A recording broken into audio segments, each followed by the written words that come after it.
In the bitter cold of a war-torn French village, Sergeant Thomas Miller discovered something impossible. A small, terrified child hiding in an abandoned bakery cellar. "Don't give me to the Nazis," she begged with tears streaming down her dirt-streaked face.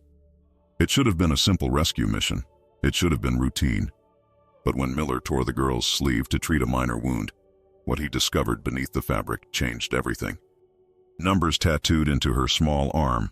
Impossible numbers that told a story too horrifying to believe. As night fell and the hunt began, Miller realized a chilling truth.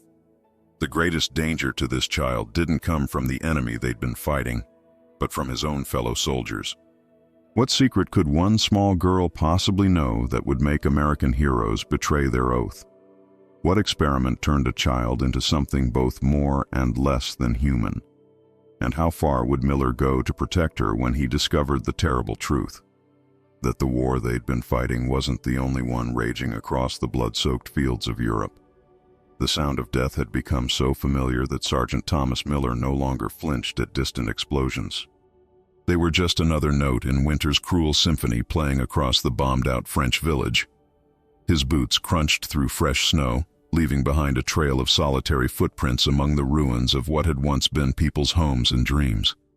Miller's breath formed small clouds in the frigid air as he approached the abandoned bakery. His fingers, numb despite the gloves, tightened around his rifle, a reflexive gesture born from months of combat. The building stood like a wounded animal, its facade partially collapsed, windows shattered like open wounds exposing the hollow interior to winter's merciless embrace. Something's wrong, he thought, slowing his pace. The silence felt too complete, too deliberate. He could feel eyes on him, though the street appeared deserted. A strange tingling sensation crawled up his spine, the same feeling that had saved his life 3 times already in this God-forsaken war. "Just supplies, Miller." "In and out," he whispered to himself, the words hanging in the frozen air. The mission was simple: scout for anything useful the retreating Germans might have left behind. Food, medicine, ammunition, anything to sustain his weary unit for another day of this endless conflict. The bakery door hung precariously on one hinge, creaking a mournful warning as he pushed it open. Inside, the smell hit him first. Not the expected sweetness of bread that should linger in such a place, but something else. Dampness, mold, and beneath it all, the unmistakable metallic scent of fear. His boots left muddy imprints on the flour-dusted floor as he moved carefully through the front room. Shattered display cases cast strange, jagged shadows in the weak afternoon light filtering through the damaged roof. Miller's eyes scanned methodically, shelves empty, counters bare, no signs of recent habitation. Yet the feeling persisted, that prickling awareness, that certainty of not being alone. A soft sound, so faint it might have been imagination, stopped him mid-step.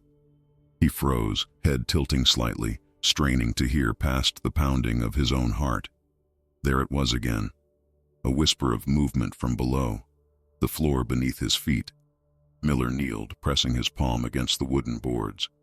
Years of military training had taught him to trust his instincts above all else. Something, or someone, was hiding beneath the bakery. "Hello?" he called out softly, his voice sounding unnaturally loud in the dead silence. No response, but as he shifted his weight, a floorboard gave slightly, revealing the edge of what appeared to be a hidden trapdoor. His throat tightened as he found the concealed handle. Such hiding places had become common across occupied Europe, often the last refuge for those the Nazis deemed unworthy of life. With practiced caution, Miller raised his rifle with one hand while slowly lifting the trapdoor with the other. The darkness below seemed absolute at first. Then, as his eyes adjusted, Miller made out the faintest movement. A small shadow retreating further into the corner of what appeared to be a cramped cellar, barely high enough for an adult to stand. "I'm American," he said, lowering his weapon slightly. "I won't hurt you." The shadow remained motionless, pressing against the wall as if trying to disappear into it. Miller reached for his flashlight, clicking it on with a thumb that had begun to tremble for reasons he couldn't fully explain. The beam caught a pair of wide eyes, reflecting the light back at him with a mixture of terror and desperate hope that hit him like a physical blow. A child. A girl no older than 10 or 11. Her dark skin was smudged with soot and grime, hair matted against her head. But it was her eyes that caught Miller's breath in his throat. Eyes that had seen horrors no child should witness, holding a weight of knowledge and suffering that made her seem ancient despite her small frame. For a moment, neither moved. Miller found himself unable to speak, confronted with this impossible survivor in a place where survival had become the exception rather than the rule. How long had she been hiding here? Days? Weeks? When she finally moved, it was with the sudden desperation of cornered prey. Her thin frame lunged toward a small gap between wooden support beams, an escape route clearly planned for such an emergency. "Wait," Miller called out, softer than he intended, aware that any loud noise could attract unwanted attention from outside. The girl froze, then slowly turned to face him. Tears cut clean tracks through the dirt on her hollow cheeks. When she spoke, her voice was barely audible. Broken French filtered through chattering teeth and raw fear. "Ne me livrez pas aux Nazis. Don't give me to the Nazis." The plea hung in the frigid air between them, simple words carrying an unbearable weight. Miller felt something shift inside him, a moral compass swinging violently away from military protocol and towards something more fundamental, more human. He should report this. Any civilian encounter needed documentation. Those were the orders, clear, unambiguous. The girl would be taken to a processing center, questioned, placed somewhere safe. But the terror in her eyes told a different story. She knew something, or had seen something that made her more afraid of being found than of starving to death in this frozen cellar. Miller's mind raced through the implications. Harboring an undocumented civilian, a child no less, meant court-martial if discovered. But turning her in might mean delivering her straight to whatever fate she so desperately feared. Before he could decide, a shadow darkened the doorway behind him.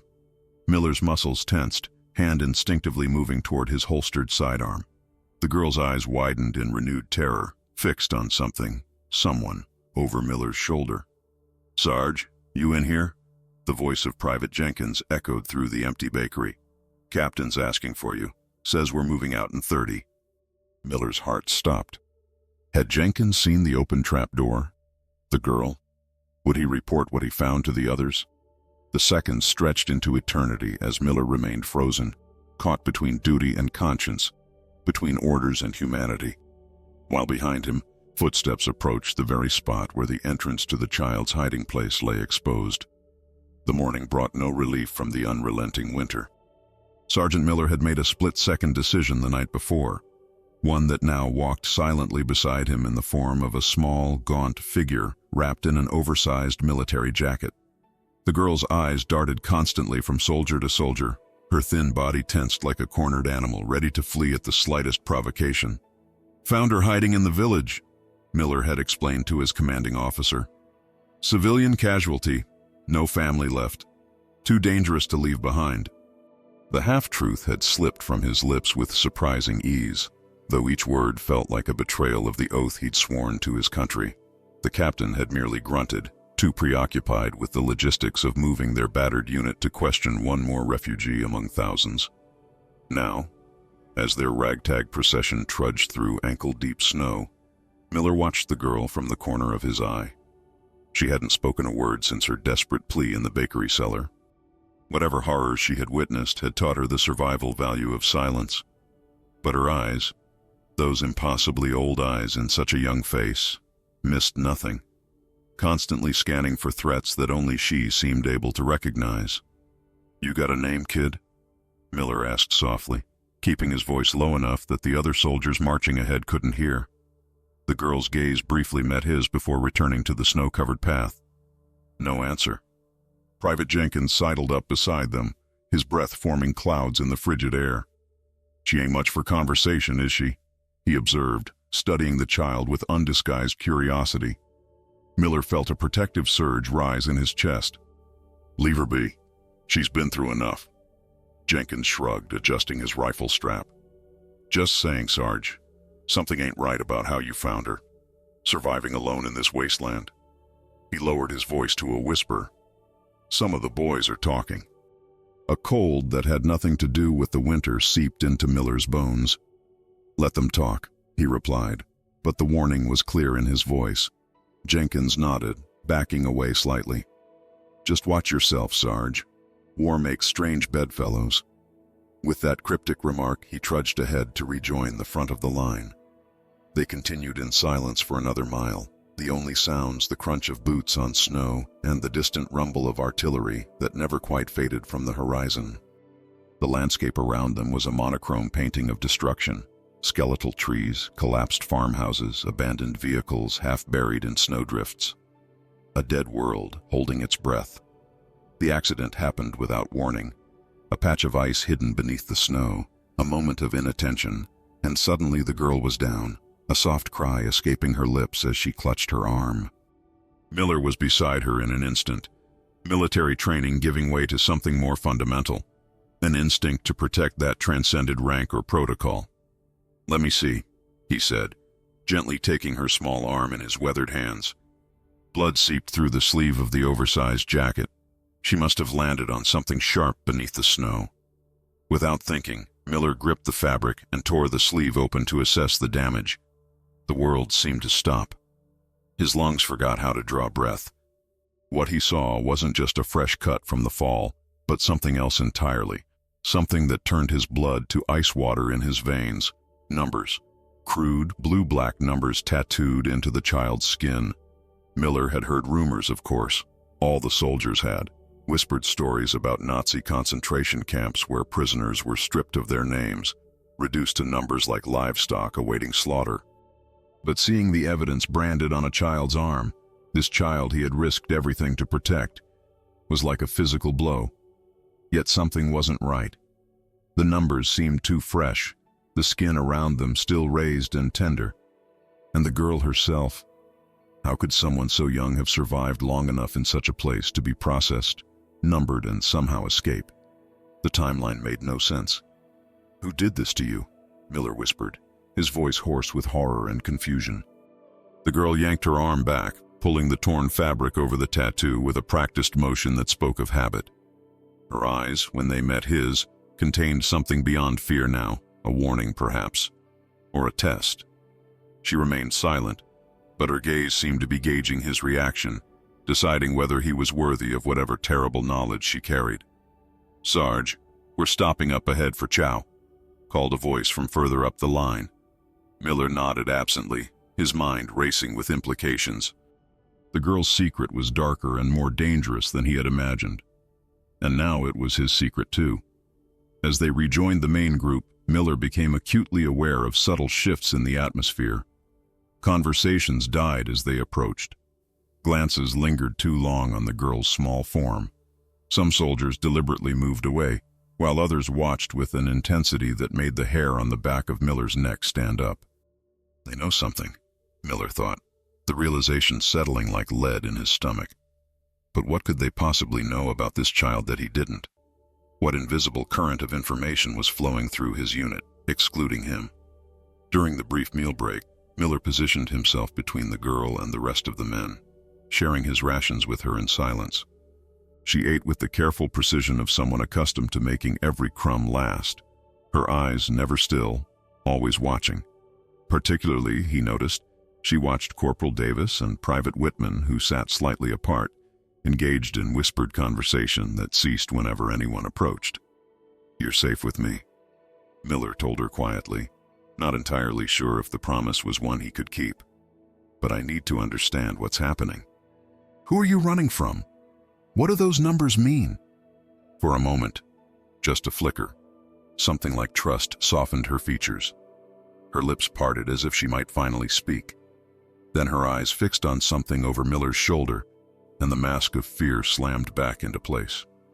Miller turned to find Captain Reynolds standing behind them, his weathered face unreadable. "Everything all right with our guests, Sergeant?" The question seemed innocent enough, but something in the captain's tone raised Miller's guard. "Yes, sir. Minor injury from a fall. Nothing serious." Reynolds nodded slowly, his gaze lingering on the girl's partially concealed arm where the torn sleeve revealed a hint of the tattooed skin beneath. See that it stays that way. We can't afford complications." The emphasis on that final word hung in the air between them like an unspoken threat. Miller nodded curtly, fighting the urge to place himself more fully between the captain and the child. As night fell, they made camp in the ruins of what had once been a small farming village. Miller arranged a makeshift bed for the girl in a corner of the abandoned house where his squad was billeted, positioning his own bedroll between her and the door. Between her and whatever unknown danger seemed to be closing in from all sides. Exhausted from the day's march, Miller fell into a restless sleep filled with fragmented dreams of numbers crawling like insects across pale skin. He woke with a start sometime in the deepest part of night, the soldier's sixth sense alerting him that something was wrong. The girl's bed was empty. Miller bolted upright, hand automatically reaching for his sidearm. The house was silent except for the soft snores of his men. No sign of struggle, no indication of where she might have gone or been taken. Panic rose in his throat as he moved silently to the door, scanning the darkened ruins for any sign of movement. Had she simply fled, afraid to trust even him? Or had someone decided that the secret she carried was too dangerous to allow? Miller burst into the night without bothering to secure his coat, the cold air slicing through his uniform like knives. His breath came in rapid clouds as he scanned the desolate landscape, eyes straining against the darkness. The moon hung low and heavy, casting long shadows across the snow-covered ruins of the village, transforming familiar shapes into menacing silhouettes. "Damn it," he hissed through clenched teeth, his hand gripping his sidearm with white-knuckle intensity. Every second counted. If she'd run, the bitter cold would claim her within hours. If she'd been taken... Miller refused to complete the thought. Fresh footprints in the snow caught his attention, small, uneven depressions leading away from the house. Relief flooded through him momentarily. She had left under her own power, not been dragged away. But the relief was short-lived as he noticed larger boot prints overlapping her trail. Someone was following her, or worse, hurting her. Miller moved with practiced stealth, following the tracks through the skeletal remains of what had once been a thriving community. His training took over, pushing aside the fear and confusion that threatened to cloud his judgment. 23 years in the military had taught him to compartmentalize, to focus on the immediate objective. Right now, that objective was finding the girl before anyone else did. The footprints led toward a partially collapsed storage facility on the outskirts of the village, a hulking structure of concrete and rusted metal that loomed against the night sky like an ancient monolith. As Miller approached, he slowed his pace, every sense heightened to painful acuity. The crunch of his boots against the snow seemed deafening in the stillness. Then he heard it, a sound so faint it might have been imagination. A whisper carried on the night air, then another. Voices coming from inside the structure. Miller pressed himself against the cold exterior wall, inching toward a shattered window that spilled weak moonlight onto the snow below. "Can't keep protecting her," a voice was saying, the words clipped with barely contained anger. "Do you have any idea what she knows? What she could tell them? She's just a kid, for Christ's sake." Another voice, one that Miller recognized with a jolt of shock. Private Jenkins. A kid who survived Experiment 17, the only one who did. Think about what that means. Miller's blood turned to ice in his veins. Experiment 17. What the hell was happening here? "The captain says we need to handle this quietly. No traces." A third voice now, deeper than the others. Corporal Davis. "This gets out. It's not just our necks on the line. The whole operation collapses. So we just... what? Make her disappear?" Jenkins again, his voice cracking slightly. "I didn't sign up for this. You signed up the moment you took their money, Jenkins. We all did." Miller's mind raced, trying to process what he was hearing. Members of his own unit were involved in something. Something connected to the girl and those numbers on her arm. Something they were willing to kill to keep secret. A sudden muffled sound from inside snapped Miller's attention back to the present, the unmistakable sound of a hand striking flesh, followed by a small, pained gasp that could only belong to the girl. Something primal erupted in Miller's chest, overriding caution and reason. He rounded the corner, weapon drawn, and burst through the partially open door of the storage facility. The scene before him crystallized in a single terrible moment. The girl huddled against a wall, a thin trickle of blood from her split lip catching the moonlight. Jenkins and Davis flanking her like prison guards, and Whitman, his fist still raised for another blow. "Stand down, now!" Miller's voice was a low growl, his pistol trained steadily on Whitman's chest. The three soldiers froze, expressions cycling rapidly from shock to fear to something harder, more calculated. They exchanged glances, a silent communication passing between them that made Miller's skin crawl. "Sarge," Jenkins began, his hands raising slowly in a placating gesture. "This isn't what it looks like." "Really?" "Because it looks like 3 American soldiers terrorizing a child." Miller kept his weapon level, using his free hand to motion the girl toward him. She didn't move, her eyes wide with terror, not just of her captors, but of everyone in the room, including him. Davis took a half-step forward. "You need to lower that weapon, Sergeant. You're interfering in matters beyond your clearance." "My clearance?" Miller barked out a harsh laugh. "I'm a sergeant in the United States Army, and you're assaulting a civilian. That's all the clearance I need." "You don't understand, Miller." This from Whitman, his voice eerily calm despite the gun pointed at his chest. "That girl is dangerous. If you knew what she escapes from, what she's seen, you'd have put a bullet in her yourself." The words hung in the air like poison gas, seeping into Miller's consciousness. What could a child possibly know that would make his own men turn against everything they were supposed to stand for? "She's coming with me," Miller said finally, his decision crystallizing with each passing second. "And then you're going to explain to the captain exactly what I just walked in on." Davis shook his head slowly, his face a mask of something approaching pity. "You don't get it, Miller. The captain already knows. Why do you think we're here? Who do you think gave the order?" The revelation hit Miller like a physical blow, momentarily loosening his grip on the pistol. Captain Reynolds, the man he'd followed into hell and back across 3 countries, the officer he'd trusted with his life countless times, a participant in whatever nightmare these men were trying to conceal. In that split second of shock, Whitman lunged forward. Miller squeezed the trigger instinctively, but the shot went wide, splintering wood somewhere in the darkness behind the soldiers. The next moment was a confusion of motion and impact as Davis tackled him from the side, sending them both crashing into a stack of abandoned crates. Miller's head struck something hard, sending stars exploding across his vision. He fought through the disorientation, struggling to maintain his grip on the weapon as Davis's weight pinned him to the ground. Through the tangle of limbs, he caught a glimpse of the girl, no longer frozen in fear but seizing her opportunity, darting toward the door with unexpected speed. "She's running!" Whitman shouted, abandoning the struggle with Miller to give chase. "Let her go!" Jenkins called after him, his voice cracking with what sounded like genuine concern. "We don't need to do this." Miller drove his knee upward, connecting with Davis's stomach and earning a pained grunt as the pressure on his chest momentarily lessened. He rolled sideways, bringing the pistol up again, but Jenkins was on him now too, grabbing for the weapon. "Stop fighting, Sarge," Jenkins pleaded, his eyes wide with a fear that seemed out of proportion to the situation.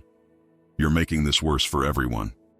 A gunshot cracked through the night air from somewhere outside the building, a sharp, definitive sound that froze everyone mid-struggle. For a heartbeat, nobody moved, nobody breathed. Then Miller was moving, throwing Davis off with strength born of desperate fear, shoving past Jenkins toward the door. His mind filled with a single, terrible image. The girl, lying broken in the snow, her secrets silenced forever. He burst outside, the cold air shocking after the confined heat of combat. Footprints led away from the storage facility, larger ones pursuing smaller ones, both sets cutting erratic paths through the pristine snow. He followed them at a run, his heart hammering against his ribs, each breath burning in his lungs. The tracks led to a narrow alley between 2 bombed-out buildings, then seemed to vanish into the shadows. Miller slowed, raising his weapon, every nerve ending screaming danger. "Whitman," he called softly, warily. "It's over. Come out now." Silence answered him, a silence so complete it seemed to have physical weight. Then, From the deepest part of the shadows, a voice spoke. Not Whitman's, but the girl's. Clear, unbroken, and without a trace of accent. "He can't hear you anymore." Miller froze, his weapon still raised, as his eyes strained to penetrate the impenetrable darkness where the girl's voice had emerged. The words she'd spoken, perfect, unaccented English, contradicted everything he thought he knew about her. The frightened French child had vanished, replaced by something more complex, more dangerous. "Show yourself," he commanded, fighting to keep his voice steady. "Where's Whitman?" A soft rustling came from the shadows, and then the girl stepped forward into a shaft of moonlight. Blood spattered her borrowed jacket, too much blood to be just from her split lip. In her small hand she clutched Whitman's standard-issue combat knife, its blade gleaming wetly in the silver light. "He tried to grab me," she said, her voice unnervingly calm for a child who had just... Miller's mind recoiled from completing the thought. "I did what they taught me to do." Miller lowered his weapon slightly, shock and confusion warring within him. "What, who taught you?" The girl's eyes, those ancient eyes in a child's face, regarded him with a calculating intensity that made his skin crawl. "The doctors, the ones who put these numbers on us." She raised her arm, where the torn sleeve still revealed the tattooed digits. "They wanted to see how much we could endure, how quickly we could learn, what we would do to survive." A distant explosion illuminated the sky momentarily, casting harsh shadows across the snow-covered ruins. The front lines were getting closer. Soon, this village would become just another battlefield in a war that seemed without end. "We need to go back," Miller said finally, holstering his weapon with a hand that wasn't quite steady. "I can't protect you out here." Even as the words left his mouth, he wondered why he was still trying to protect her at all. What she'd just done, what she was, challenged everything he understood about his role in this war. The girl shook her head, taking a half-step backward. "They'll kill me if I go back. All of them know. They're all part of it." "Part of what?" Miller demanded, patience fraying under the weight of confusion and dawning horror. For a moment she said nothing, seemingly weighing her options. Then, decision made, she spoke in a flat, emotionless tone that chilled Miller more than any scream could have. "Experiment 17, that's what they called it. American doctors working with German scientists. They wanted soldiers who could endure anything, who could be programmed to follow orders without question." She gestured to the numbers on her arm. "We weren't the first group, just the first ones who survived the initial procedures." Miller felt sick, his world tilting on its axis. This couldn't be real. American doctors collaborating with Nazis, experimenting on children. It violated everything he thought he was fighting for. Yet the evidence stood before him, small and blood-stained and impossible to deny. "How many of you were there?" he asked, dreading the answer. 22 children. All orphans. Nobody to miss us." Her voice cracked slightly, the first hint of emotion breaking through the unnatural calm. "I'm the only one left. The others couldn't survive the pain, or they broke in other ways." The weight of her words hung in the frigid air between them. Miller ran a hand across his face, feeling the rough stubble of 3 days without shaving, trying to ground himself in this small, normal sensation while his mind reeled. "Why are they so afraid of you?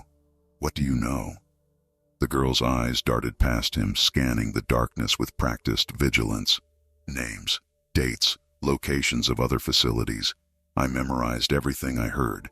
They didn't think I was listening. They never think children are listening. A bitter smile twisted her small face into something ancient and wrong. "But most importantly, I know how high it goes. Generals, politicians, people who would start another war if this one ever truly ended." Miller felt a cold that had nothing to do with the winter night. If what she was saying was true, and despite every instinct that wanted to deny it, he was beginning to believe her, then the corruption went far beyond a few rogue soldiers. "We need to get you somewhere safe," he said finally. "Somewhere you can tell your story to people who can do something about it." "There is no safe place," she countered, her voice flat again. "Not for me." Before Miller could respond, the sound of approaching footsteps crunching through snow cut through the night. Multiple sets, moving with purpose. The girl tensed, knife still clutched in her small hand, ready to fight again. "This way." Miller whispered urgently, grabbing her arm and pulling her deeper into the narrow passage between buildings, quick and quiet. They moved through the ruins like ghosts, the girl matching his pace with unnerving precision, never stumbling despite the uneven ground and treacherous ice. Behind them, voices called Miller's name: Jenkins, Davis, others he recognized from his unit. Men he'd fought alongside, shared rations with, trusted with his life. Men who were now hunting him. They found temporary shelter in the basement of a bombed-out church, the stone walls offering some protection from both the bitter cold and searching eyes. As they huddled in the darkness, Miller found himself studying the girl's face by the weak light filtering through a shattered window. Without the mask of fear she'd worn since he found her, she looked different, harder, older, her features sharp with knowledge no child should possess. "What's your real name?" he asked quietly. She hesitated, as if trying to remember something long buried. "They called me Subject 5, she said finally. "But before everything, I was Sarah." "Sarah," Miller repeated, the simple human name standing in stark contrast to the horrors she'd described. "I'm Thomas. Thomas Miller. I know who you are, Sergeant Miller." The flat statement sent a chill down his spine. They had files on potential recovery assets. Soldiers who might find us if any of us escaped. Your psychological profile suggested you would be susceptible to empathy manipulation, especially regarding children. The clinical assessment, delivered in her childish voice, made Miller's stomach twist. Had his every action since finding her been manipulated? Was his desire to protect her just the predictable response of a profile in a file? "Why tell me this now?" he asked, trying to mask the hurt and confusion in his voice. Sarah's eyes met his, unblinking. "Because despite what they predicted, you're still here. You're still trying to help me. That means either their profiles were wrong or what? Or you're different from what they think you are, which means maybe I can actually trust you." She leaned forward slightly, her voice dropping to a whisper, though there was no one else to hear. "I need to tell you everything, Sergeant Miller. About the experiments. About what they did to us. About what they're planning now." Outside, the sounds of searching soldiers grew more distant as the hunt moved to another section of the ruined village. Miller knew they had minutes at most before they would need to move again. But something in the girl's, in Sarah's intensity, told him this was important. Perhaps the most important conversation of his life. "I'm listening," he said simply. Sarah took a deep breath, her small shoulders rising and falling under the oversized jacket. They called it conditioning through trauma, breaking us down until we would do anything, believe anything to make the pain stop. Her voice remained steady, but her hands trembled slightly, the only outward sign of the horror she was reliving. They started with physical endurance, cold water immersion, sleep deprivation, stress positions. Then they moved to psychological techniques. Miller fought to keep his expression neutral, though revulsion coursed through him like poison. "Go on." "The worst part wasn't the pain," she continued, her eyes fixed on some middle distance, seeing not the basement but the sterile rooms where these atrocities had occurred. "It was watching what happened to the others, knowing you were next. Some of them broke completely, became exactly what the doctors wanted, empty vessels waiting for orders." A distant explosion rattled the few remaining windows in the church above them. The front was moving closer. Soon, this relative sanctuary would be gone. "And the Americans, how were they involved?" Miller asked, dreading the answer but needing to know. Sarah's eyes refocused on his face, searching for something. Trust, perhaps, or the capacity to believe horrors that defied belief. They provided the funding, the facilities, some of the research staff. After they realized what the Germans had discovered about human conditioning, they wanted it for themselves. Her voice dropped even lower. "And they're planning to bring it home when the war ends. More labs, more children. A program that never has to see the light of day." Before Miller could respond, a sharp crack split the night, a gunshot, much closer than the distant artillery. Then another, and another. "They're here," Sarah whispered, fear finally breaking through her unnatural composure. Miller drew his sidearm, checking the ammunition with practiced movements that required no thought. 6 rounds left. Not enough if they were facing what he suspected was a coordinated hunt by his former comrades. "Is there another way out?" he asked, scanning the basement walls for any sign of a door or passage. Sarah nodded, already moving toward a dark corner where part of the stone wall had collapsed. "Through here, it leads to the old cemetery." As they squeezed through the narrow opening, the sounds of pursuit grew louder above them. Orders being shouted, boots on stone floors. The methodical search pattern of trained soldiers. Miller knew they were running out of options, running out of time. The cemetery behind the church was a grotesque monument to the war's indifference. Headstones tilted at broken angles, ancient graves torn open by artillery, fresh mounds of earth marking hasty burials of recent victims. The moonlight cast long shadows across this landscape of death, transforming it into something from a fever dream. Miller and Sarah crouched behind a large stone angel, its wings partially shattered by gunfire, as voices echoed from the church behind them. "Spread out. They can't have gone far," came the unmistakable voice of Captain Williams, the man who had led Miller through 3 major campaigns, who had pulled him to safety during the bloodbath at Normandy, was now hunting him like an animal. The betrayal cut deeper than any physical wound Miller had sustained in combat. "Stay low," Miller whispered to Sarah, who nodded silently, her eyes focused and alert despite the exhaustion that should have claimed a child her age hours ago. But she wasn't really a child anymore, was she? Whatever they had done to her in those experiments had burned away childhood, leaving behind something both more and less than human. They moved from shadow to shadow, using the desecrated graves as cover. Each step took them further from the church, but exposed them more to the open terrain beyond the cemetery. Once they left this field of the dead, there would be nowhere to hide in the moonlit snow. "There!" The shout came from behind them, followed immediately by the crack of a rifle. Stone exploded inches from Miller's head as a bullet struck the grave marker they were using as shelter. "Run!" Miller grabbed Sarah's small hand and they broke cover, sprinting toward the tree line at the far edge of the cemetery. More shots rang out, kicking up snow around their feet. Miller zigzagged, pulling Sarah with him, using every evasive tactic he'd learned in 23 years of military service. They were 30 yards from the trees when Miller felt Sarah stumble. He turned, horrified to see a bloom of crimson spreading across her left shoulder. Her face had gone white with shock, but her eyes remained clear and focused. "Keep going," she gasped, still running despite the wound. "I can make it." Miller scooped her up with his free arm, continuing their desperate dash toward the trees while firing blindly behind them with his pistol. 4 shots left, then 3, then 2, each one buying them precious seconds as their pursuers ducked for cover. They reached the tree line as Miller's pistol clicked empty. The dark forest swallowed them, branches clawing at their clothes, roots threatening to trip them with every step. But the dense undergrowth also hid them from view, giving them a momentary advantage over their pursuers. After 5 minutes of headlong flight, Miller finally slowed, his lungs burning from the exertion and the frigid air. He set Sarah down carefully behind the massive trunk of an ancient oak, examining her wound in the filtered moonlight. "It's not deep," she said through gritted teeth, displaying once again that unnatural composure.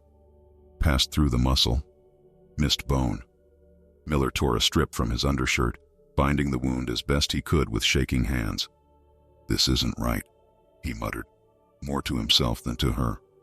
American soldiers shooting at a child, at their own sergeant. What the hell has this war turned us into? "It's not the war," Sarah replied, her voice steady despite the pain she must be feeling. "The war just gave them cover for what they always wanted to do." Before Miller could respond, a twig snapped somewhere to their right.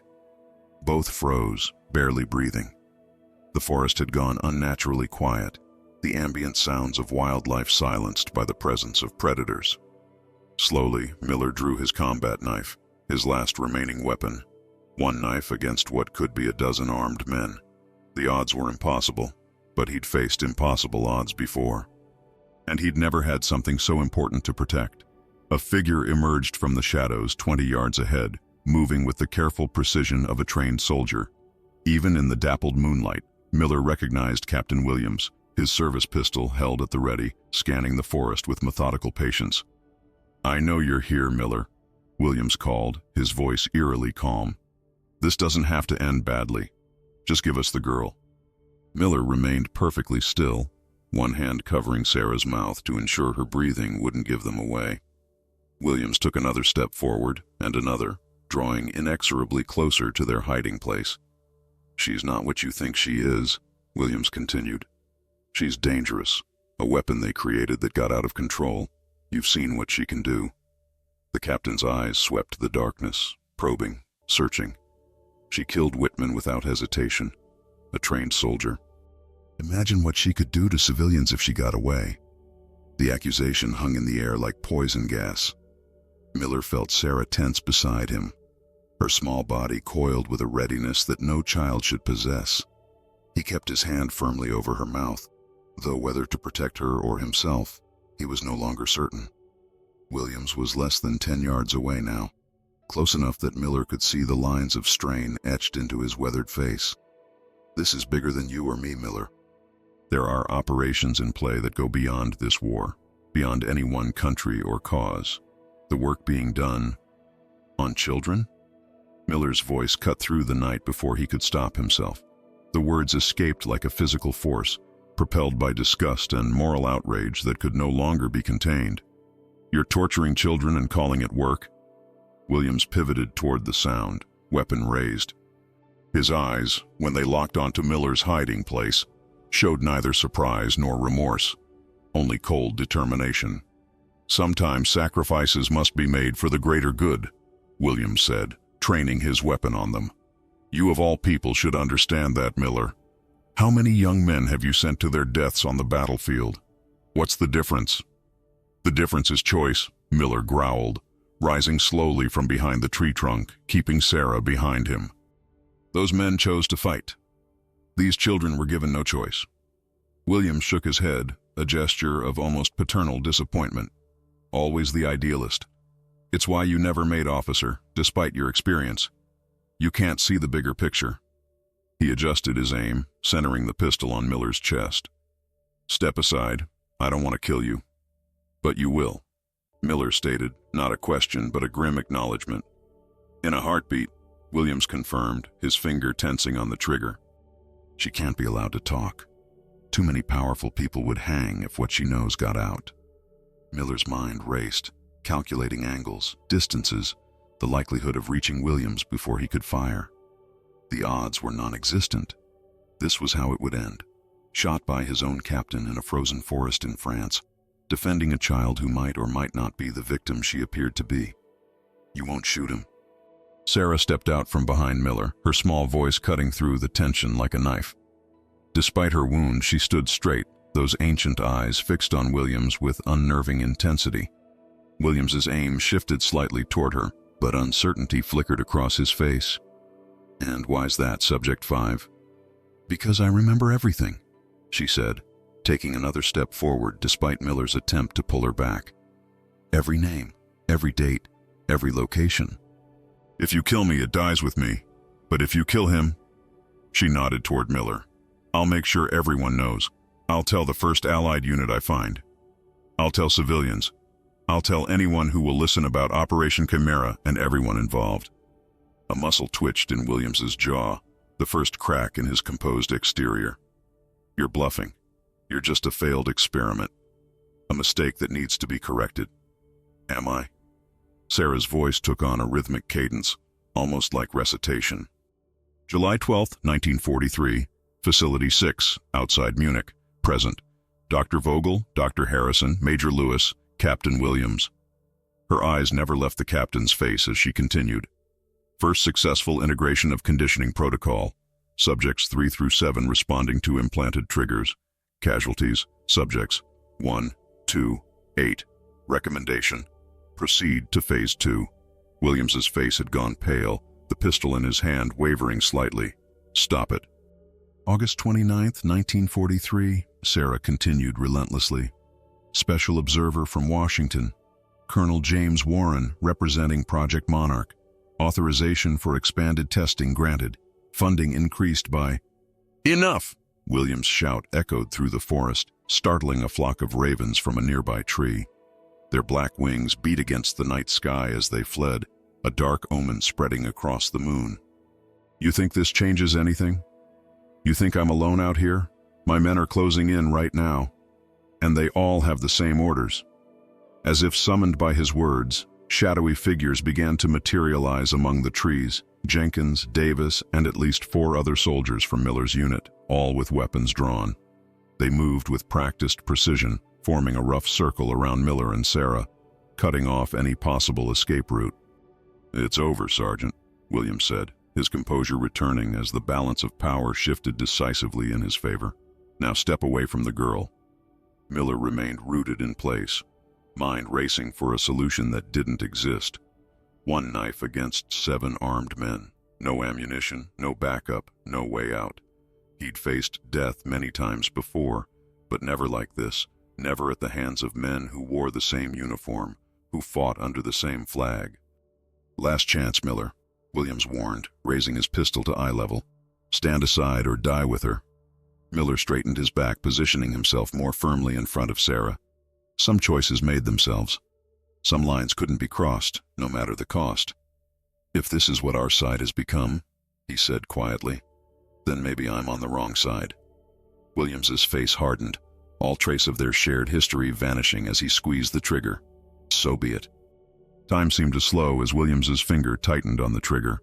Miller's muscles tensed in anticipation of the bullet's impact, a sensation he had imagined countless times during his years of combat, but never truly expected to experience.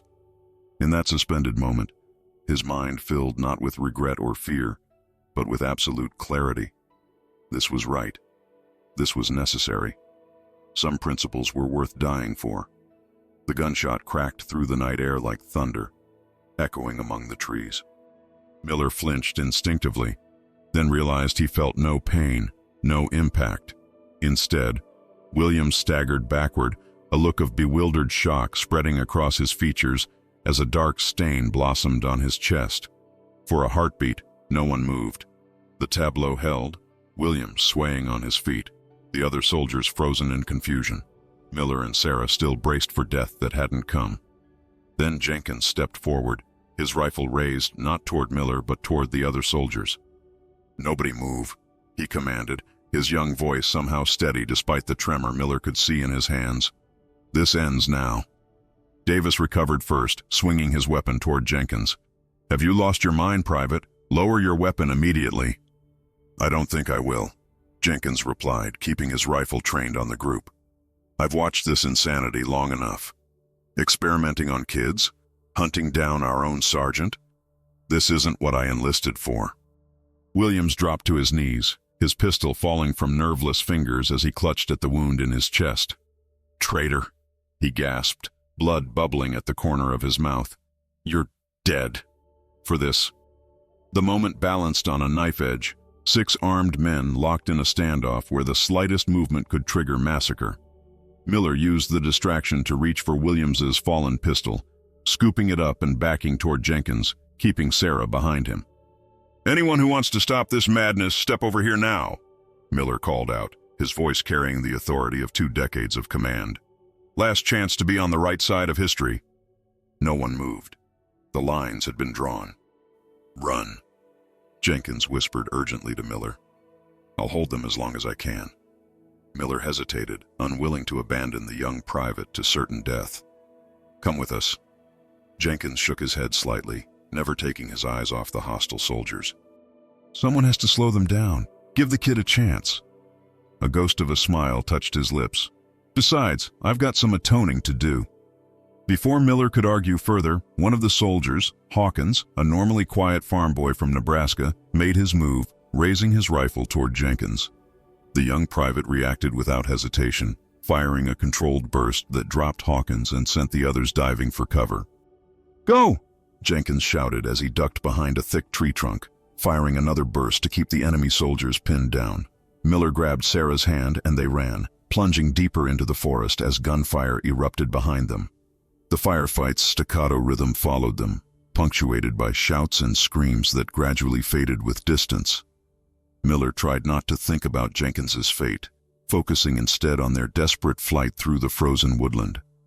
They ran until Sarah's legs gave out beneath her, the blood loss from her wound finally taking its toll. Miller caught her before she hit the ground, lifting her small body into his arms without breaking stride. She weighed almost nothing, a bird-boned reminder of all that had been taken from her. "We need to find shelter," Miller muttered, scanning the dark forest for any sign of habitation. Dawn was still hours away, and the temperature was dropping. Without warmth and medical attention, Sarah wouldn't survive the night. As if in answer to his unspoken prayer, the trees thinned ahead, revealing the silhouette of a small structure, a hunter's cabin or woodsman's shelter, isolated and apparently abandoned. Miller approached cautiously, years of combat experience making him wary of too convenient salvation. The cabin was primitive but intact. A single room with a small iron stove, rough wooden shelves stocked with basic supplies, and a narrow cot pushed against one wall. No signs of recent occupation. Miller laid Sarah gently on the cot, then quickly secured the door and windows before returning to examine her wound. The bleeding slowed, he noted with relief as he cleaned the injury with water from a canteen. "But we need proper medical supplies." Sarah watched him with those unnervingly adult eyes, showing no reaction as he probed the bullet wound. "There's a first aid kit," she said, nodding toward a shelf beside the stove, behind the canned goods. Miller glanced at her sharply. "How did you know that?" "I notice things," she replied simply. "It's what kept me alive. That and memorizing details others thought I was too young to understand." Miller found the kit exactly where she'd indicated, a standard military-issue medical pack, somewhat depleted but containing enough supplies to properly dress her wound. As he worked, questions burned in his mind, fighting for priority.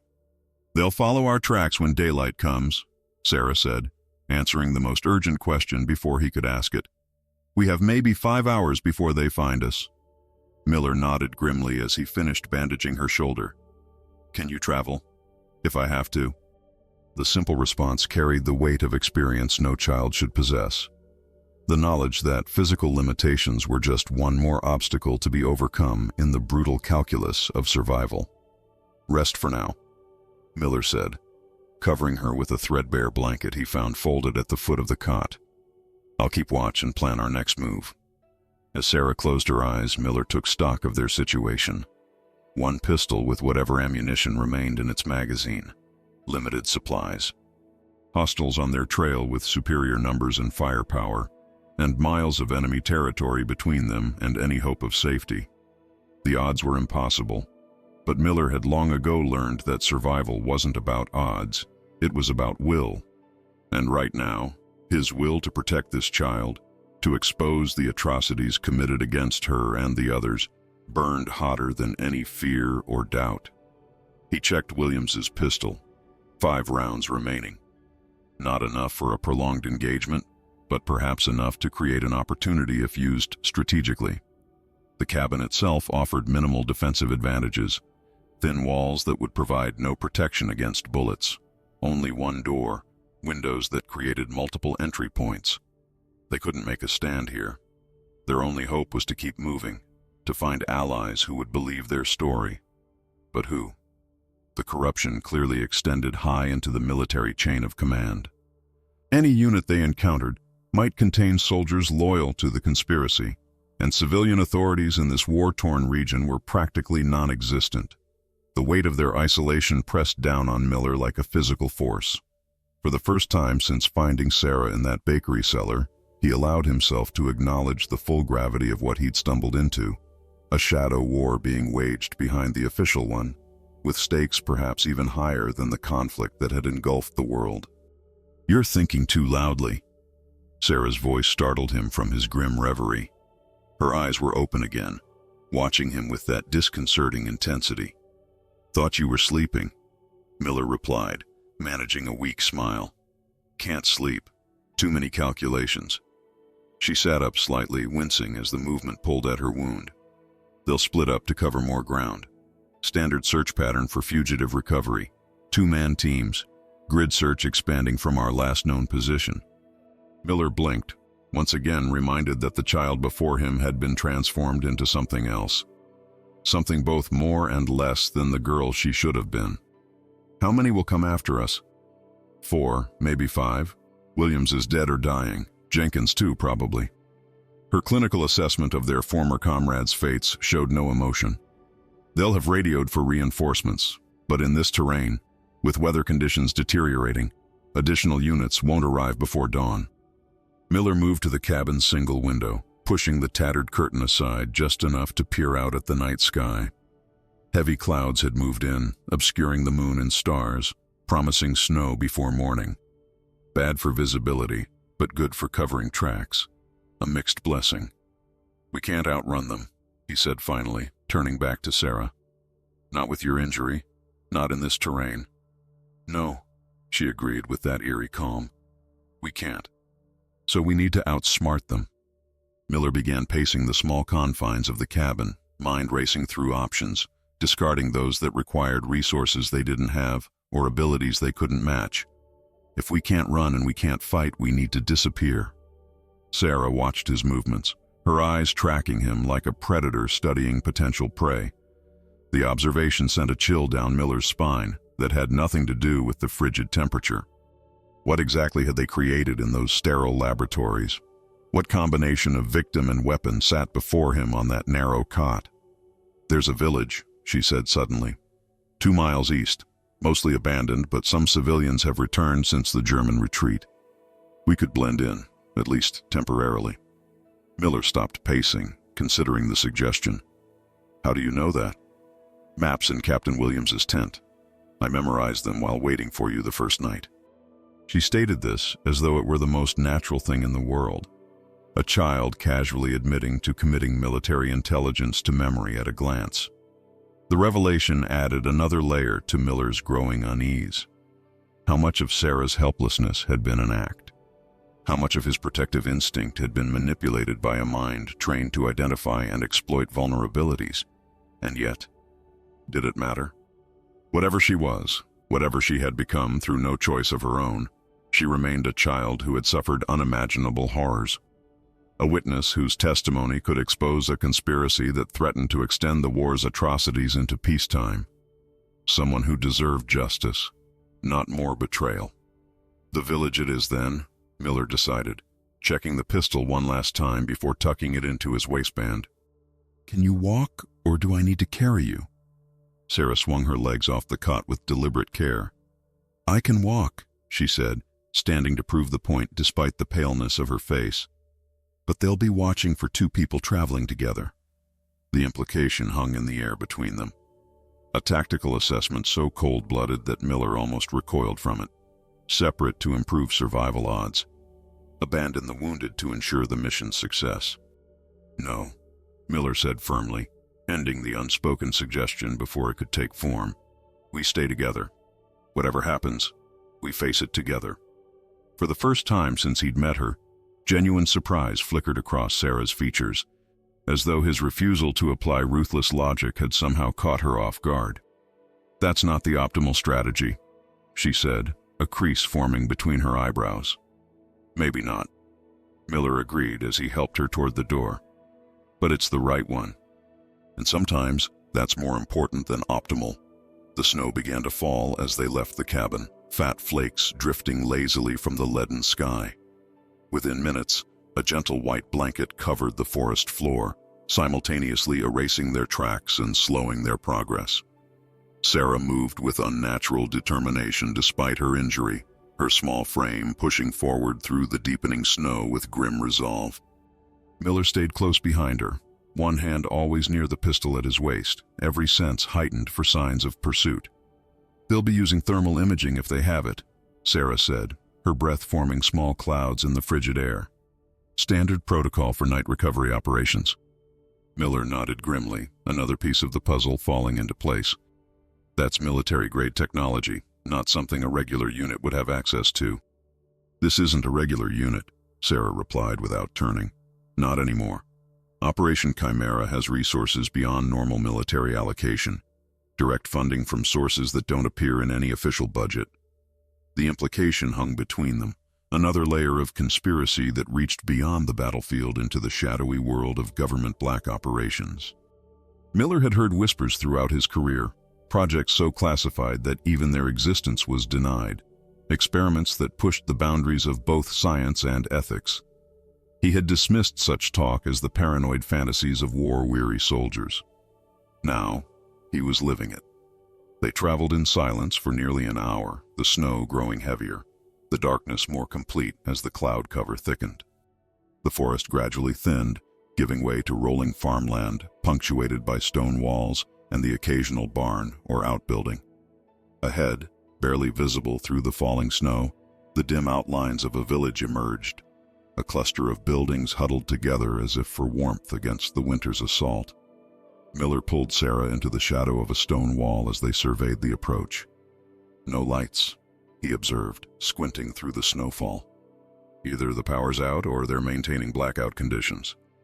Or there's no one left alive, Sarah added with that clinical detachment that never failed to unsettle him. This sector saw heavy fighting during the German retreat. Many civilians didn't survive the crossfire. The thought of entering a ghost town filled with the remains of innocent victims sent a chill through Miller that had nothing to do with the bitter cold. But they had no choice. Dawn was approaching, and with it would come their pursuers. They moved cautiously toward the village outskirts, passing abandoned farmhouses with doors left hanging open, their interiors dark and silent. Evidence of the war's violent passage was everywhere. Bullet holes peppering walls, a burned-out truck overturned in a ditch, personal belongings scattered across yards as families had fled in panic. "Wait," Sarah whispered suddenly, freezing in place. "Movement ahead. 2 o'clock." Miller tensed, squinting through the falling snow.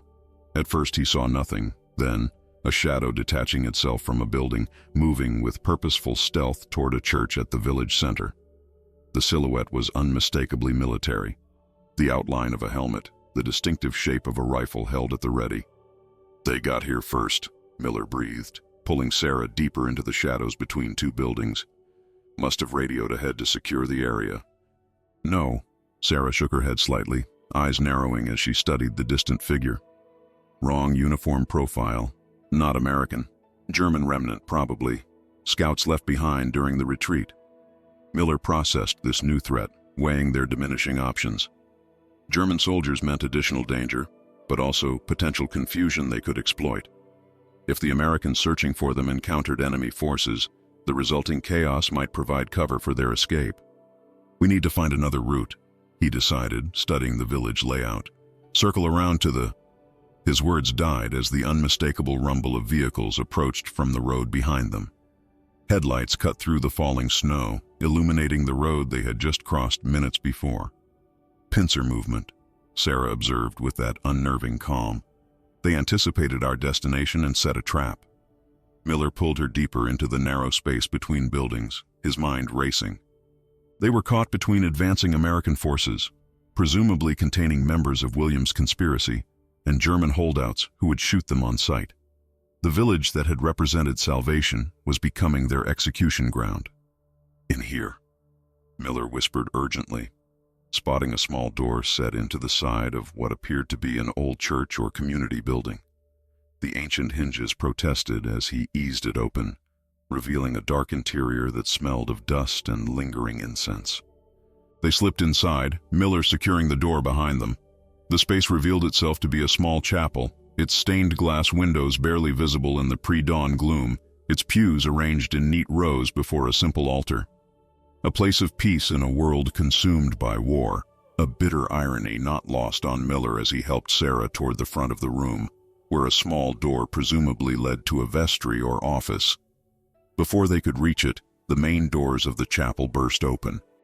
Light spilled in from the entrance, silhouetting a figure Miller recognized instantly despite the backlight. Captain Williams. The man they had left for dead in the forest stood framed in the doorway, one hand pressed against his chest where Jenkins's bullet had struck, the other holding a pistol that gleamed dully in the dim light. Behind him, Davis and 2 other soldiers from their unit fanned out into the chapel, weapons raised. "End of the line, Miller," Williams called, his voice rough with pain but carrying the unmistakable tone of triumph. "You've led us on quite a chase." Miller pushed Sarah behind him, drawing his own weapon in a smooth motion born of decades of training. "You're supposed to be dead," he said, aiming center mass at Williams' chest. A smile twisted the captain's gaunt features. Disappointed? Body armor, Miller. Standard issue for those of us working on classified projects. Your friend Jenkins wasn't as good a shot as he thought. The smile vanished, replaced by cold fury. He died screaming, by the way. Made sure of that myself. The casual cruelty of the statement hit Miller like a physical blow. Jenkins, barely more than a boy, had sacrificed himself to give them a chance, and died in agony for his courage. What is this really about, Williams? Miller demanded, keeping his weapon steady despite the rage building inside him. What's worth betraying everything our uniform stands for? Williams took a step forward, his men spreading out to flank Miller and Sarah. You think this is about money? Power? It's about the future, Miller. The next war, the one that's coming after this one, ends. There's always another war, Miller replied bitterly. Exactly. Williams nodded, as if Miller had made his point for him. And next time we need better weapons. Soldiers who don't break under pressure. Who follow orders without question. Who can endure what normal men can't. His gaze shifted to Sarah, who stood silently behind Miller, watching the exchange with those ancient eyes in a child's face. Subject 5 was our most promising success, until she developed unexpected complications. Conscience, Sarah said, her voice carrying clearly through the chapel. The complication you couldn't eliminate was conscience. William's face hardened. Efficiency requires removing variables that create hesitation. Empathy is a design flaw in a weapon. She's not a weapon, Miller growled. She's a child. She's property of the United States government, Williams countered coldly. An investment of millions of dollars and thousands of research hours. One that needs to be contained before sensitive information is compromised. Miller felt Sarah step up beside him, her small shoulder pressing against his arm in what might have been a gesture of solidarity, or simply a tactical repositioning. You mean before I reveal the names, she said. Before I tell the world who authorized Project Chimera and what they did to 22 children in the name of national security. Williams's eyes narrowed dangerously. You won't be telling anyone anything, Subject 5. This ends now. He raised his pistol, aiming directly at Sarah's head. Last chance, Miller. Step aside or die with her. Time seemed to slow as Miller calculated odds and angles, knowing with cold certainty that he couldn't win this confrontation. 4 armed men against 1, with an injured child to protect. No cover, no escape route, 5 rounds remaining in his pistol. Impossible mathematics. But sometimes the right choice had nothing to do with odds. I've been a soldier my whole adult life, Miller said quietly, his aim never wavering from Williams's chest. Followed orders without question. Trusted the chain of command. Believed we were the good guys. He took a deliberate step forward, placing himself more firmly between Sarah and Williams's gun. But if this is what we're fighting for, torturing children, hunting down our own people to cover it up, then maybe the uniform doesn't mean what I thought it did. Williams shook his head in disgust. Always the idealist. That's why you never advance beyond sergeant despite your experience. You lack the vision to see the bigger picture. I see it clearly enough, Miller replied. Men like you, hiding atrocities behind classified stamps and national security. Using patriotism to cover up crimes that would make the enemy proud. His finger tensed on the trigger. Not on my watch. Williams's face contorted with rage. Take them, he spat, gesturing to his men. The soldiers advanced, weapons raised, spreading out to surround Miller and Sarah. The odds, already impossible, became even more so with each passing second. Then Sarah stepped forward, raising her injured arm so that the torn sleeve revealed the tattooed numbers. Her voice, when she spoke, carried a strange rhythmic quality that seemed to fill the chapel despite its softness. I remember all the names, she said, eyes locked on Williams with unnerving intensity. Every doctor, every military observer, every government official who watched children scream and took notes on how long it took them to break. Williams froze, something like fear flickering across his features for the first time. Shut her up, he ordered sharply. July 12, 1943, Sarah continued, taking another step forward despite Miller's attempt to pull her back. Doctor, Harrison notes that Subject 8 died after 47 hours of sleep deprivation combined with water immersion. Subject died still refusing to comply with directives, demonstrating troubling resistance to conditioning protocols. Enough! Williams raised his weapon but hesitated as Sarah continued her recitation. August 19th. Dr. Vogel recommends increasing pain stimulus for remaining subjects. Colonel Warren approves request despite medical officer objections. 3 more subjects die within 24 hours. The soldiers exchanged uncertain glances, their advance faltering as Sarah's monotonous litany of horrors continued. Miller realized with sudden clarity what she was doing, creating doubt, sowing confusion among men who might not have known the full extent of what they were participating in. December 3rd. Sarah's voice grew stronger, more commanding despite her small stature. Financial authorization from Operation Paperclip extends Project Chimera funding through 1946, with planned expansion to domestic facilities following European phase completion. Williams's face had gone white with fury, or fear. "I said shut her up!" he screamed, taking aim directly at Sarah's head. The chapel doors burst open again, flooding the space with gray morning light.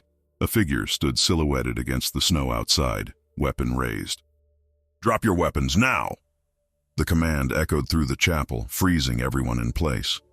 For a heartbeat, no one moved. Williams with his pistol aimed at Sarah, Miller poised to intervene, the soldiers caught in the moment of their advance. Then the tableau shattered as Williams spun toward the new threat, his weapon shifting with practiced speed. The gunshot was deafening in the confined space, reverberating off stone walls like thunder. Williams staggered backward, a look of profound surprise spreading across his face as he glanced down at the crimson stain blossoming across his chest, directly over his heart, where no body armor protected him. This time, the wound was fatal. He crumpled to his knees, eyes still wide with disbelief, before pitching forward onto the chapel floor. In the doorway stood Private Simmons, one of the youngest members of their unit, his rifle still raised and smoking slightly in the cold air. Behind him, more soldiers appeared, regular infantry, not part of Williams' special detachment. "Drop your weapons," Simmons repeated, his young voice cracking slightly but gaining strength as he addressed Davis and the others. "That's an order." Davis hesitated, his gaze darting between his fallen commander and the reinforcements flooding into the chapel. Calculation played across his weathered features, weighing odds, measuring loyalty against survival. Finally, with deliberate slowness, he lowered his rifle to the ground. The others followed suit, the fight draining from them with Williams's death. Miller maintained his defensive position in front of Sarah, unwilling to trust this sudden reversal of fortune. "Simmons?" he questioned cautiously. "What is this?" The young private stepped forward, never taking his eyes off the disarmed conspirators. "Jenkins found me before they killed him, Sarge. Told me everything, about the experiments, about the girl, about what Williams was trying to cover up." His voice hardened with barely contained anger. "Said you needed help. Said I could trust Colonel Hargrove." As if summoned by the name, a tall, gray-haired officer entered the chapel, flanked by military police. Colonel James Hargrove, commander of the Regional Allied Forces and Miller's superior, 3 levels up the chain of command. A man whose reputation for unbending integrity was known throughout the European theater. "Sergeant Miller," Hargrove acknowledged with a curt nod. "I see we arrived just in time."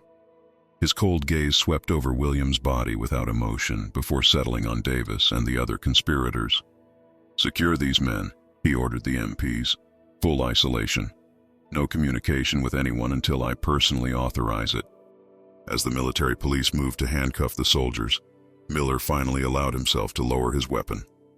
The adrenaline that had sustained him for the past 24 hours began to ebb, leaving him lightheaded and unsteady on his feet.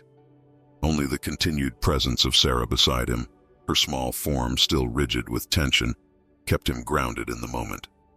"How did you find us, sir?" Miller asked as Hargrove approached them.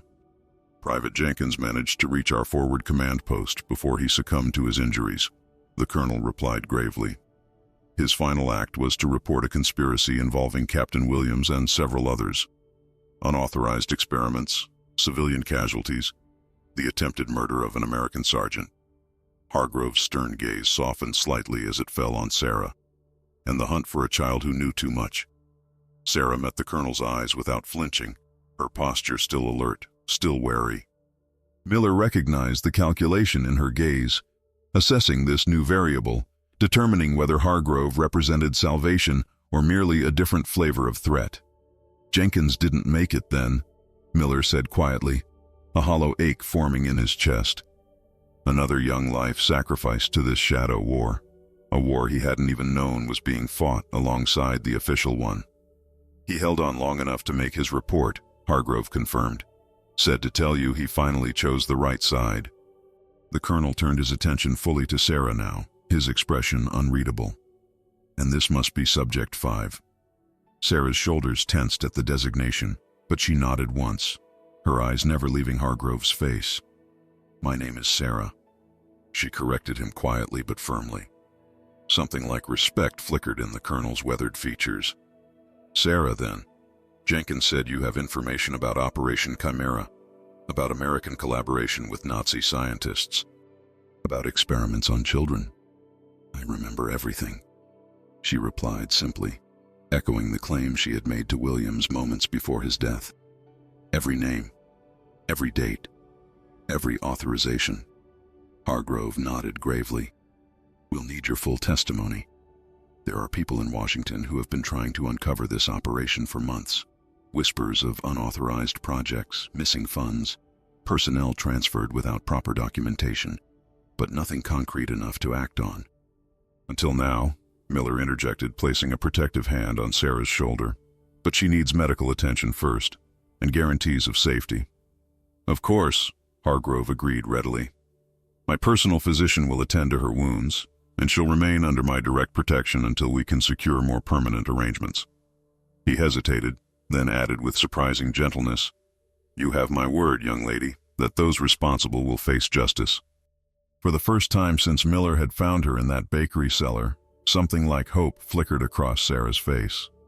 A momentary softening of the hard shell of survival that had become her only protection against a world of unimaginable cruelty. "All of them?"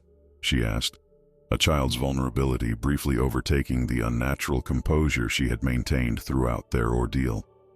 "Even the ones with stars on their uniforms?"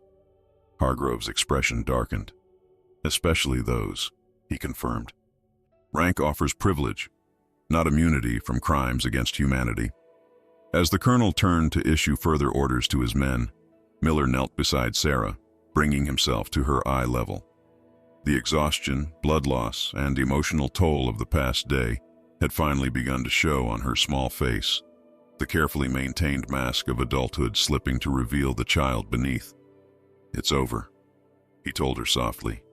"You're safe now." Sarah studied his face with those two old eyes, searching for deception or false comfort. Finding none, she nodded slightly. "Not over," she corrected, her voice barely above a whisper. "Just beginning.